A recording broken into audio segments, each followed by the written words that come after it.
Greetings, my name is Feeding Master Corey Russell. The following features a game where both kings get under attack. Playing against a 2150 named Digno Crib on chess.com. And at the time of this game, my rating was 2232. And I was white. And it's a very highly unusual opening. So let's go ahead and get to it. So e3 almost always transposes to other openings. But the purpose of e3 is so I can go into the Byrd's opening without encountering the pawn's gambit. So, for example, if d5, f4, and now we're in the Byrd. If I do it straight away, they can't do e5. I mean, white's okay with the pawns, but I just rather not play against it. So e3 avoids all that. So black is playing a little bit unusual, is that he's not playing d5, which does change the character of the game. So both of us, and Jitto, are queenside bishops. And so black is kind of playing a hedgehog versus a bird, which is, like I said, a little unusual, but sound. It's certainly sound. And so I keep rapid development here. H6 doesn't really look like a great move here. First, even says white has a slight edge here. Keep doing development as usual. So I gotta be careful weakening my pawn structure, especially if I move the d pawn, because e3 could be weak. So I have to be cautious. So he's like, well, knight's inside the board, get him better. I'll trade him off. Now I gotta be very careful because he's threatening. If I move the knight carelessly, he can go to mate on g2.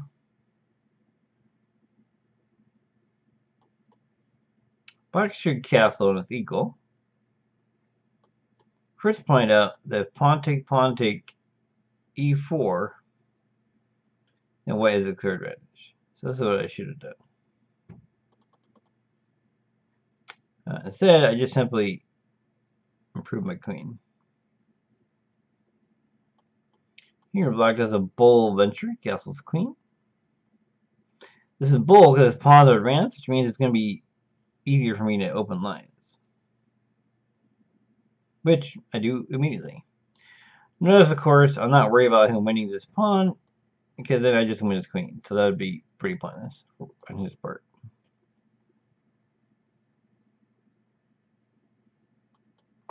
Of course, I'm trying to either lure his pawns forward or get open lines, either way.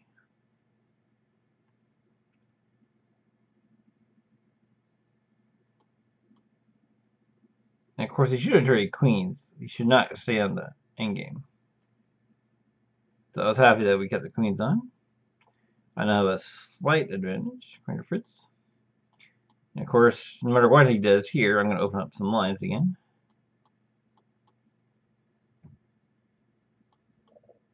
So I figured, okay, let's pile on the C file.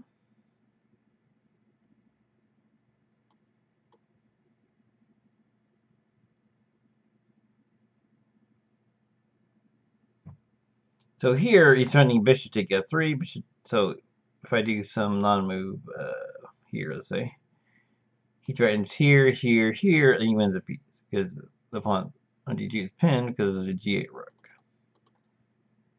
So I saw all that, so I'll play queen e3. No, his idea doesn't work. This also prepares an attack on my own.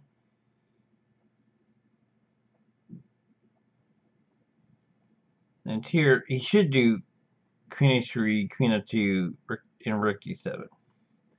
So here black is sort of oblivious to the danger. He does king b8, hoping for rook c, I'm sure. However, I didn't get time for that. Rook takes c7. And white's winning. Check.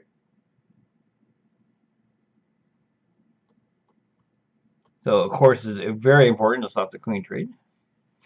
Notice that I'm not really worried about this because I can just go g3, right? And there's no problem.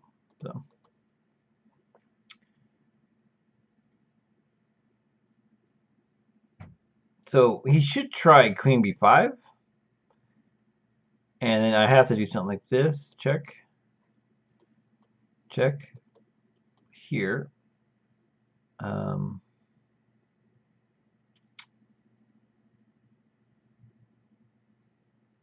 He has...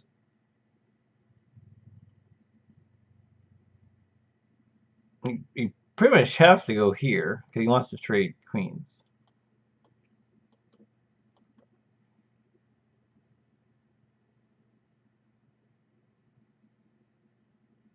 Oh, I don't have to trade queens. Oh, I can do this. Ooh, nasty. I was running the d8 rook and the e7 bishop. Oh, that's nasty. Okay, he's just losing. Okay, so first it's queen b5, but it doesn't seem to make a difference. So what he actually plays queen d5. And the reason for rook c1 is it sets up queen e7 mate. So basically, he basically has to sack his queen. I did this take because this leads to accelerated attack. Check. I'm 1906 gets to stop it. Check. I take back. I use pin. You can't take me. So rook's on free now. And now black resigned because if he does some neutral move, like say this or something, I have check, check. And if he goes here, check, check, and mate. And if he goes the other way, he goes this way, I got check and mate.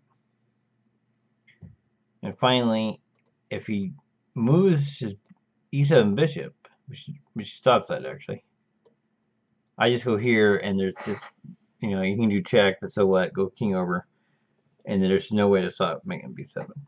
So, that was my game against Digno Crib, and I hope you guys enjoy it. See you guys next time.